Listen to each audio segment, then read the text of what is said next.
బంగారం దొంగిలిస్తే క్రిమి కీటక పక్షి జన్మలు పొందుతాడు. ప్రతిరోజు కలహించే స్త్రీ జలగ జన్మ పొందును.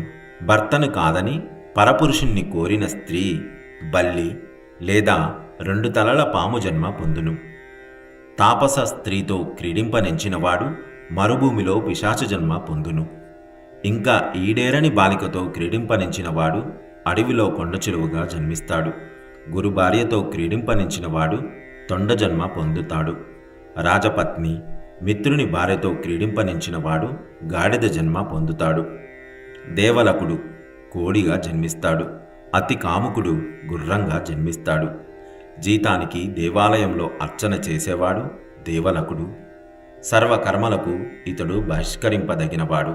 మహాపాపి మహానరకాలు అనుభవించాక తిరిగి భూలోకంలో జన్మిస్తాడు. పరభార్యను హరించిన, దాచమని ఇచ్చిన వస్తువు హరించిన, బ్రాహ్మణ ద్రవ్యాన్ని హరించిన బ్రహ్మరాక్షసుడై జన్మిస్తాడు. బ్రాహ్మణ ద్రవ్యాన్ని స్నేహం చేత తిన్నా 7 తరాలు దహించబడతాడు.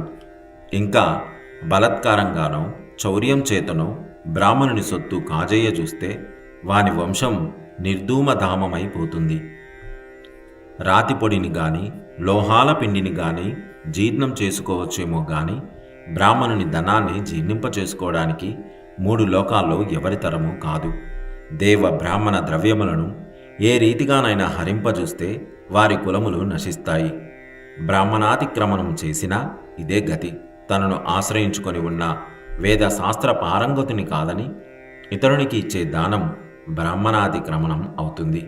వేదం చదువుకొని ఇతరుని విషయంలో దీనికి మినహాయింపు ఉంది. అపాత్ర దానం వల్ల క్రమంగా